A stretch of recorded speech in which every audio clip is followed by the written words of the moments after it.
नमस्कार, मैं हूं संदीप चौधरी। आप देख रहे हैं न्यूज़ 24 की खास पेशकश मंथन। और मंथन कहां हो रहा है?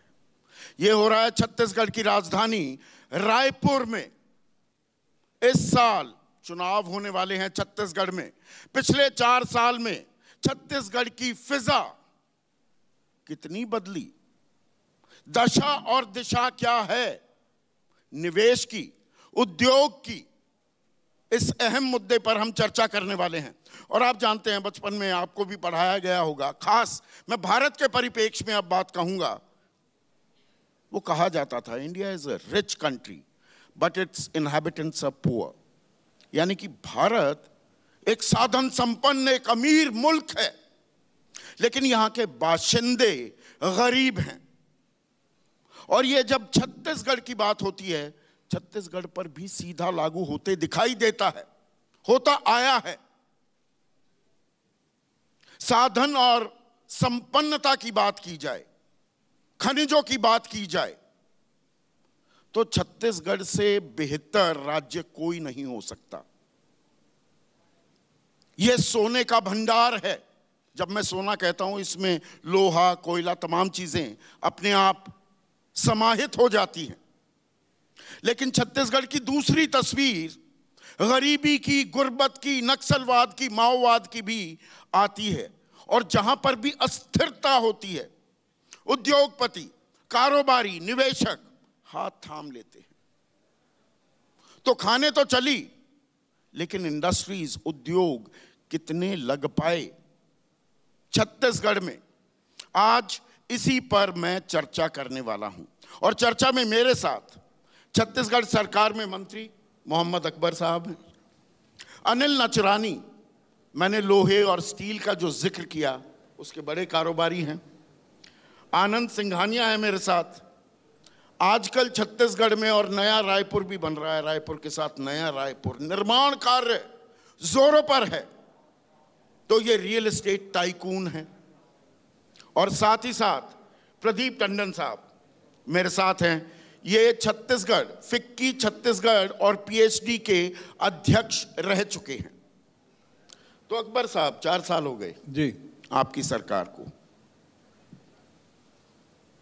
छत्तीसगढ़ अमीर है, बाशिंदे गरीब हैं, ये बात कितनी बदली, कितनी पलटी? देखिए, 1 नवंबर सन 2000 को जब नया छत्तीसगढ़ राज्य बना था, उस समय प्रथम मुख्यमंत्री के रूप में अजीत जोगी जी ने शपथ लिया था। उस समय उन्होंने एक बात कही थी कि छत्तीसगढ़ के बारे में कि अमीर धरती के गरीब लोग, और वो इस संदर्भ में था कि हमारे पास सब कुछ है। जैसे खनिज के बारे में आपने कहा कि हमारे पास कोयले का भंडार है, हमारे पास लोहे का भंडार है, बॉक्साइट है, और इसके अलावा सोने की खान भी, सोना खान जगह का भी नाम है, तो और हाई ग्रेड का लाइमस्टोन भी है। और आज के युग में वो ऑर्गेनिक फार्मिंग एक शब्द बहुत चलन में आ गया है, जैविक तो खेती, उसके लिए जैविक खेती जो है, उसके लिए तो ये एक गढ़ है छत्तीसगढ़। जैविक खेती का भी गढ़ है, क्योंकि छत्तीसगढ़ पूरे देश में पहला राज्य है जिसने 2 रुपये किलो के हिसाब से गोबर खरीदी का काम प्रारंभ किया। और उसके बाद उसको तो डेयरी वालों कर रहे हैं, आम किसान का नहीं खरीद रहे। नहीं, आम किसान का खरीद रहे हैं। लगभग इसके जो हितग्राही हैं वो 3,09,000 हैं जो पशुपालक हैं। और खरीदी करने के बाद 10 रुपये किलो में वर्मी कंपोस्ट बनाकर इसको दिया जाता है। कागजों पर अच्छा लगता है, हो रहा है हकीकत में? नहीं, कागज पर नहीं है, ये वास्तविक है। और 198 करोड़ का अब तक का भुगतान किया जा चुका है। 2 साल पहले का जितना आपने गोबर खरीदा, उसका 1/3 पिछले साल खरीद पाए? वो लगातार वृद्धि होता चला जा रहा है, 1/3 नहीं, उससे ज़्यादा। और किसी भी चीज़ की सफलता यदि मार्केट उपलब्ध हो तभी संभव है। गोबर खरीद लिए, गोबर खरीदने के बाद वर्मी कंपोस्ट बन गया। अब कुछ किसान उसको यूज़ करना चाहते हैं, कुछ नहीं चाहते। तो स्थानीय स्तर पर जो किसानों ने खरीद लिया वो तो खरीद लिए।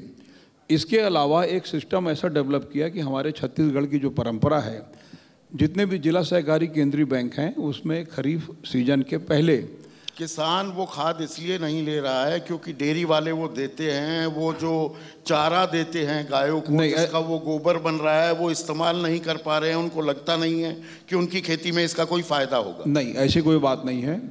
जिला सहकारी केंद्रीय बैंकों के माध्यम से खाद बीज नगद हर खरीफ सीजन के पहले ऋण के रूप में किसानों को दिया जाता है। अब स्थानीय स्तर पर वर्मी कंपोस्ट जिन्होंने ले लिया वो ले लिए। बाकी हमारे छत्तीसगढ़ में 2058 सेवा सहकारी समिति है जिसके माध्यम से खाद बीज नगद दिया जाता है। तो नगद के साथ साथ जो खाद का जो उसमें वो है, तो वर्मी कंपोस्ट को उनको अनिवार्य रूप से रखा गया है ताकि वर्मी कंपोस्ट लेके जैविक खेती की तरफ बढ़ें, और बहुत ही सफल योजना है। और इससे इस बात से ये प्रमाणित है कि ये सफल है। अब अन्य राज्यों ने भी इसको प्रारंभ किया है। उत्तर प्रदेश के बारे में, मध्य प्रदेश के बारे में भी आपको जानकारी लगी होगी। मैं कहूँ आप कट एंड पेस्ट मार रहे हैं, बीजेपी का एजेंडा आप उठा रहे हैं। अब गौशालाएं खुल रही हैं, गौमूत्र भी खरीदा जा रहा है गोबर के साथ साथ, राम वनगमन पथ, तमाम चीज़ें आप कट एंड पेस्ट कर रहे हैं क्या उनका एजेंडा? देखिए, गोबर खरीदी बीजेपी का एजेंडा कभी नहीं रहा। ये गोबर खरीदी बीजेपी के एजेंडा को लेना है करके नहीं है, ये लोगों को रोजगार उपलब्ध कराना है। मैंने कहा ना कि 3,09,000 पशुपालक इससे लाभान्वित हो रहे हैं। 198 करोड़ का अब तक भुगतान हो चुका है। स्वयं सहायता समूह के जरिए करीब 9,000 गौठान ऐसे हैं जो आत्मनिर्भर होने जा रहे हैं, और उनके जरिए जो स्वयं सहायता समूह जो वर्मी कंपोस्ट बनाते हैं, वहाँ पर रूरल इंडस्ट्रियल पार्क को भी बनाया गया ताकि उनको लगातार रोजगार मिल सके। तो वो उनका एजेंडा की हमको ज़रूरत नहीं है, कांग्रेस कार्यों के आधार पर सफलता उन्होंने प्राप्त किया। तो भी उसके बावजूद छत्तीसगढ़ की 40% आबादी गरीबी रेखा के नीचे क्यों है? देखिए, ये सरकार का आंकड़ा है, इसको तो आप चैलेंज नहीं करेंगे।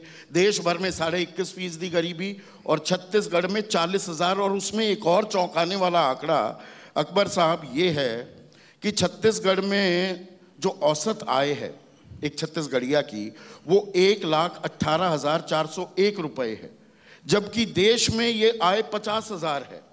तो क्या आर्थिक विषमताएं इतनी बढ़ रही हैं कि ये चमकती रायपुर, बिलासपुर, दुर्ग में लोग पैसा कमा रहे हैं और जंगलों में वो आदिवासी गांव देहात में रहने वाले, उनके हालात दरअसल बद से बदतर होते जा रहे हैं? देखिए, आपने जंगलों की बात की। हमारे यहाँ लघु अनुपज की खरीदी होती है। 139 वन धन केंद्र हैं, 13,900 स्वयं सहायता समूह हैं। अब ये 13,900 स्वयं सहायता समूह में लगभग 10 से 15 लोग हर स्वयं सहायता समूह में हैं। ये ट्राइफेड जो संस्था है, ये हमारे छत्तीसगढ़ की नहीं है, ये भारत सरकार की है। इन्होंने आंकड़े प्रकाशित किए हैं। लगातार 3 सालों से छत्तीसगढ़ पूरे देश का 74% लघु अनुपज खरीदने वाला पहला राज्य है। लगातार 3 साल से हम नंबर 1 में हैं। और केंद्रीय मंत्री स्वयं मुख्यमंत्री निवास पर आकर और उन्होंने हम लोगों को 9 पुरस्कार दिया है। ये हो गया लघु वनोपज की खरीदी के बारे में। अब यदि लघु वनोपज की खरीदी होगी तो निश्चित रूप से वनवासियों के खाते में पैसा जाएगा। दूसरा ये कि तेंदुपत्ता का बड़ा व्यापार हमारे छत्तीसगढ़ में है। 13.5 लाख परिवार हमारे से जुड़े हुए हैं। चुनाव के समय हम लोगों ने वायदा किया था कि जो संग्रहण मूल्य तेंदुपत्ता का है वो प्रति मानक बोरा हम 2,500 से बढ़ाकर 4,000 करेंगे। और सरकार बनने के बाद से अब तक लगातार 4,000 के हिसाब से प्रति मानक बोरा के हिसाब से हम क्यों नहीं बढ़ रही है अकबर साहब? आमदनी तो बढ़नी चाहिए। आमदनी बढ़ रही है। और तो गरीबी रेखा से नीचे 40% नहीं, सुनिए ना, तो 13.5 लाख परिवारों को 4,000 के हिसाब से लगातार भुगतान किया जा रहा है। ये हो गया तेंदुपत्ता का।